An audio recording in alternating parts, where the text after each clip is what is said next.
Wow, Ripley's ship has been out in space for 57 years, but it looks like she's aged 7 years. Well, nobody said hypersleep was perfect. What gave these guys any indication that the air in here is breathable? Certainly nothing since they walked in here, and if so, why wear the masks at all? Jonesy, come here. Listen, I'm glad the cat ends up being okay. Having said that, shouldn't the hypersleep settings be completely different for different species? Did the cat not age either?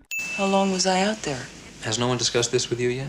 Dream's position. You had drifted right through the core systems, and it's really just blind luck that a deep salvage team found you when they did. How the f*** did she drift through the core systems without anyone knowing? In the previous movie, Ripley thought she'd be picked up within 6 weeks or so, but she then scooted through those core systems like Sue f***ing Storm. It's 1 in 1,000, really. Actually, it's a ton more than 1 in 1,000. The odds are astronomical that Ripley's ship was found. Space is like really, really big.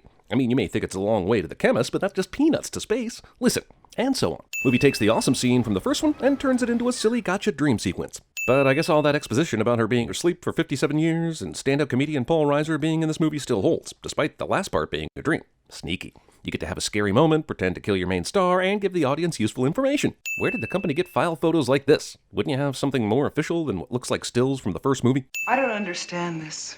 We have been here for 3.5 hours. Now, how many different ways do you want me to tell the same story? This is likely what the writers of the next 14 Transformers movies said to Michael Bay when they were locked in the Bastille under his mansion. Why don't you just check out LV-426? Because I don't have to. There have been people there for over 20 years, and they never complained about any hostile organism. And I neglected to tell you this extremely important detail until you confronted me after the meeting. Wow, future business cards are ridiculously inefficient. Why is it easier to give people a plastic card that contacts you directly than a paper card that has your number? You're going out there to destroy them, right? Ripley, who has first-hand knowledge of the ways of the Weyland Corporation, trusts someone from the Weyland Corporation when he says they're not going out there to bring the alien back. Also, I don't quite understand the motivations of the company here. Sure, we need a reason for Ripley to be in this movie, but if they're taking her along, then it means they now believe her story about the alien, of which she already gave them all the information they need, so why bring her along? And you little shithead, you're staying here. Who's gonna take care of him? Is she the wheelchair dog owner from Secret Life of Pets? Wait, why is Bishop on the manifest? Androids shouldn't need hypersleep, right? Really makes you wonder why none of these guys have an epic case of morning wood. What do you want me to do, fetch your slippers for you? Gee, would you, sir? I'd like that. Look into my eye. The f*** is that supposed to mean?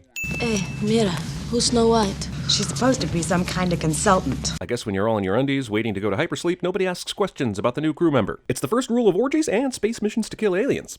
Hey, Vasquez. Have you ever been mistaken for a man? Or how about mistaken for being white? That's Jeanette Goldstein, right? Well, I guess we can forgive aliens for not putting an actual Hispanic actor in this role, since there were none available in 1986. Right, Maria Conchita Alonso?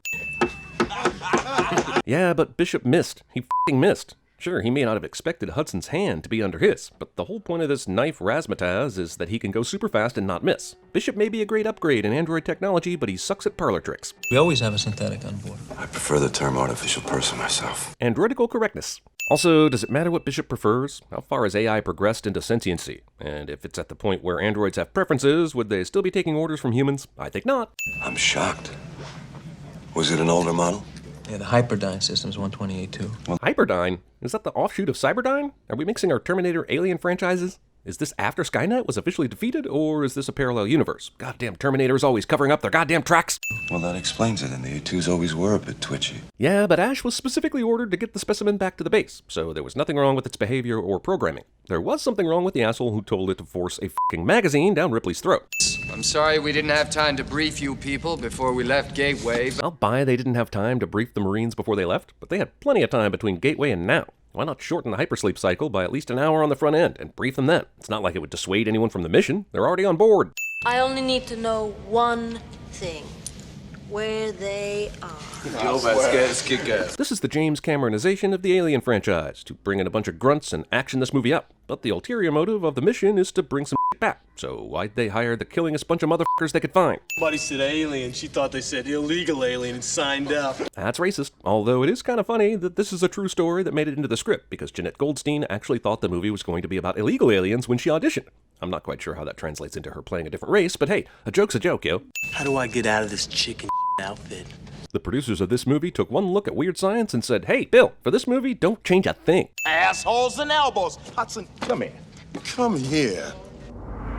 Movie transition. Ship is moving through space. Passage of time.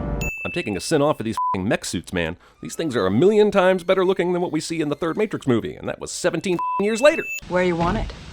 Bay 12, please. These dudes seem incredibly impressed that Ripley can manipulate the mech loader, but this is well into the future. Isn't this like being able to operate a modern-day forklift? All right, I want combat seating. You know your places. Combat seating? Is that a thing? Does that mean there's a totally different non-combat seating? Or a casual Friday seating I wasn't aware of? Every time I watch this movie, I'm perplexed as to why these heavily armed Marines let these two unarmed civilians tag along. Okay, Ripley has experience and a paramilitary background, but Burke? That little chicken shit is an executive. That's like taking Elon Musk to the center of a fucking firefight. Ready to get it on. There's no doubt during the soldiers grab their weapons and board the spaceship scene that they had to stop filming for several days due to James Cameron's tech boners, which are known to last hours and even years. Damn, couldn't they clean the windshield off a little for her? United Airlines. Drake, check your camera. There seems to be a malfunction. Hitting or punching the thing makes the thing work cliche. I'm sure the colonists built a bar out of necessity here, but where the f*** did they get the neon? And is that even necessary? There are only 60 families here max, and I bet they probably all know where the alcohol is served. All right, Hicks, Hudson, use your motion trackers. There was no need for you to do that before now, because, as we all know, aliens don't attack when you first walk into a building. Alien that looks like a vagina is automatically more sex education than any Tennessee high school is willing to teach. Everyone else's armor-mounted light is pointing forward, but Drake's is pointing right at his chin, so that any enemy will have a great view of its target. It's coming straight forward. Then why is everyone advancing toward it? Newt, a smart little girl who survived the alien attack, decides to be a jump-scare dick in front of these trigger-happy faces. Wait, Rebecca Newt was born in Hadley's Hope and grew up here. This is a terraforming and mining base with very few children, but they not only had a functional elementary school, they had time to give out awards for citizenship. Also, if the crew was put into hypersleep to fly out to this colony planet, how much time has actually passed? If second grade represents the good old days for Newt, then this must be a period of like months, tops. So shouldn't she be way older if the trip was so long as to require hypersleep? Come on, we're wasting our time. Yeah, there's no reason to continue to try to get information from what looks like the sole survivor of a xenomorph attack, right? Personal data transmitters. Every colonist had one surgically implanted. They're within 20 clicks. We'll read it out here. Once again, something that would have been useful to do immediately after they landed. Newt, look at me. Where are they? There's no doubt that Newt knows of the fantastic beasts and where to find them. They're dead. All right, can I go now? You know, for someone who's lost their entire friends and family and has eaten nothing but beets for months, Newt's a real bitch. So, you're talking about a thermonuclear explosion and adios muchachos. Jeez, is Paul Reiser stealing Hispanic acting jobs too? Sir, Just do it, Sergeant. And no grenades. It would literally take less than 30 seconds for Gorman to tell them why they couldn't shoot the creatures. But hey, who needs open communication when you can use flamethrowers? This is exactly why you tell your soldiers why they can't fire down here. This one asshole they decided to check just happened to have an alien ready to burst out of her chest. They passed like 20 other people on the way here, right? Also, how long have these assholes been down here? Everything else is long gone, but this one colonist was alive until exactly this point. Maybe she's a late bloomer. Pull your team out, Gorman. Seriously, if no one was going to listen to Ripley, then what was the point of her being here? I guess all that stuff about the thermonuclear reactor blowing up and everything was just a bunch of bullshit, because there's no way they didn't hit something vital during this scene. Apparently, metal tires make the same sound on an alien planet as rubber tires on Earth. Bastard alien somehow slipped by everyone and stowed away on the mostly abandoned ship, and motion sensors didn't detect it for some reason. I thought all the aliens were down in the hive, but even if there was another one lurking around, the motion sensors didn't detect it. And the pilot didn't either. Spunkmeyer. Well, where the The most significant moment in xenomorph evolution was when they learned to quietly open cockpit doors. You see, even the grunts and f***ing aliens didn't attend the Prometheus school of running away from things. Be dark soon, and they mostly come at night. Mostly. But it's pitch black right now, so they're pretty much screwed either way. How long after we're declared overdue can we expect a rescue? 17 days. From where? The same base Ripley and the crew left? If so, why the hell did they go into hypersleep for 17 days? That's just a little longer than a regular moon mission from the 20th century. Also, if the crew had left at least one person up in the orbiter, as common sense suggests, they'd be rescued in 5 minutes or less and we'd have 70% less danger in this movie. Then I can find you anywhere in the complex. First off, they just sealed off the f***ing doors to be barricaded in a small place, so why wait until now to give this to Ripley? Second off, everyone should be wearing these locators at all times, right? Especially the non-military Ripley and Burke, who would be more apt to get lost. Geez, for a compound that was recently overtaken by an alien race, this base has some clean-ass linen. Nope. Nothing bad in there. Ripley, she doesn't have bad dreams because she's just a piece of plastic. Newt would be amazing at CinemaSins. And you see that camera right up there? I can see you right through that camera. all the time to see if you're safe. I'll be looking at it at all times, and if I see one hint of an alien, I'm fast enough to run in here and kill it before it gets to you. I want these specimens destroyed. Mr. Burke gave instructions that they were to be kept alive in stasis for return to the company labs. Burke gave Bishop the keep the specimens alive order, but he neglected to also give him the don't tell everyone what I'm doing because that'll freak everyone out and they may want to kill me order. Hour 1 of Newt Watch went by without Ripley looking at a security screen once. You'll take care of it, won't you? If it comes to that, I'll do us both. Hicks finds an extremely inopportune time to propose a weird sex act to Ripley. Or is it? Pull it in tight here. Whoa, maybe this weapons training scene is a sex scene. Movie will try to make us believe that Burke somehow tossed a couple of facehuggers into this room in order to impregnate Ripley and Newt. But how the f*** did he do that? Did he find some unconscious facehuggers that he knew would wake up eventually and slip them in there when no one was looking? This room is soundproof for some reason. You know, Burke, I don't know which species is worse. You don't see them f***ing each other over for a goddamn percentage. Yeah, but how do you know that? Have you Diane Fossey'd these aliens before? I'd love to see the movie Aliens in the Mist. It's inside the complex. You're just reading me. Since when did these trackers actually read the soldiers? In the last scene these were used, we saw only the aliens, causing these sensors to beep. Very conveniently, I might add, even though that's twice the movie has suggested the sensors can pick up the humans. 7, 6. Can't be, that's inside the room. Ripley, did you not see the last movie? There's so much nope here, I'm shocked Hicks didn't die of stupidity. Also, I'm kind of amazed that Ripley and the others didn't notice this when they checked the schematics earlier. This is a pretty big basic area of the ship that would show up on blueprints, right? Bastard! Come on, you too! Oh, you want some of this? You know, as annoying as Hudson is in this movie, I'm gonna knock off a sin for how Bill Paxton plays him. Maybe I'm being sentimental, but damn, he went full on into this role. But I'm also going to add a sin back for this sudden alien in the door that comes out of nowhere. You mean the aliens sent a whole group through the ceiling and then this one asshole through the floor? Yep, Burke is dead. My question is, though, how did he expect to survive any of this when all the exits were sealed? They were waiting for Bishop to do his shit while they stayed safely behind the walls, so I don't know what he was really expecting here. Which way is it to the landing field from here? This way. I know Newt's been crawling through these tunnels for a long time, but how the f*** did she keep track of where the landing field was during her crawling experiences?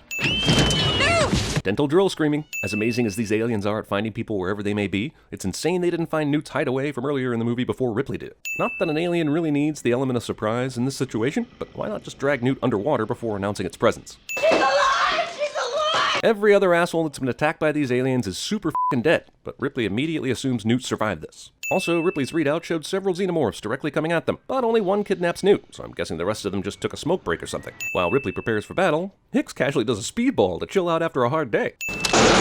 Don't get me wrong, this gearing up sequence is badass, especially featuring a female character for a change. But Ripley had like a minute-long gun lesson with Hicks earlier, and now she's a weapons expert? Damn, these cocoons are easy to tear apart. Oh my god, Ripley has a facehugger on her! Oh, that's just Newt. Ripley goes on a rampage against the alien eggs. Who could blame her? These aliens are super evil, and everyone is better off with them dead. But isn't this facility set to explode in about 5 minutes? Why is she wasting time with this when A, she needs to get back on the ship now, and B, the reactor's explosion will do this job for her? Can we have established rules for when someone gets acid on them after shooting an alien? Because it only happens when the plot really needs it to.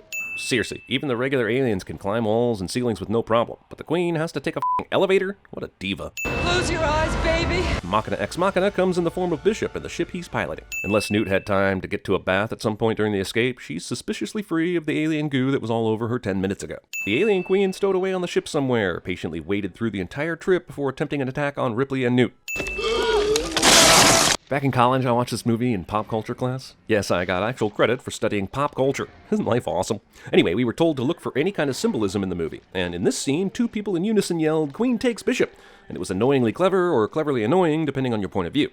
I'm really sorry and glad to share that with you today in this video, Sins viewers. Not only is it doubtful that the Queen had time to get on the dropship, it is impossible that she would secretly fit where the landing gear usually goes. Also, this is a fucking great scare, but why spend all this time cutting Bishop in half? He's posed 0 threats to the aliens this whole movie, and now she's completely given up the element of surprise. Get away from her, you bitch! Thankfully, Ripley toiled in that menial shipping stocking job at the base, so she could probably kung fu the out of this mech loader. Believe it or not, Ripley is in yet another airlock situation with an alien. It's really the only way to dispose of the final baddie. Damn it, I thought in space no one could hear you scream. No, Bishop looks like he's just been through the worst and most dangerous porn ever filmed.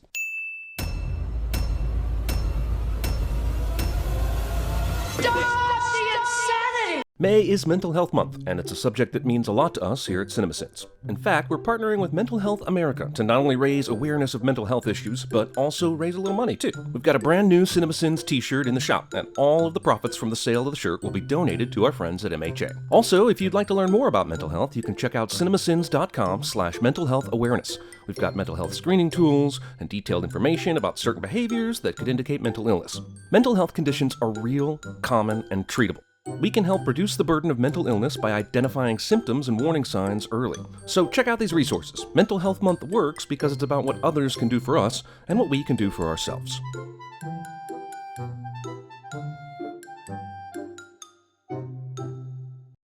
They're dead. All right, can I go now? They're dead! They're all dead! He's alive! He's alive! Andy crawled to freedom through 500 yards. What is the face? Say to the face! What?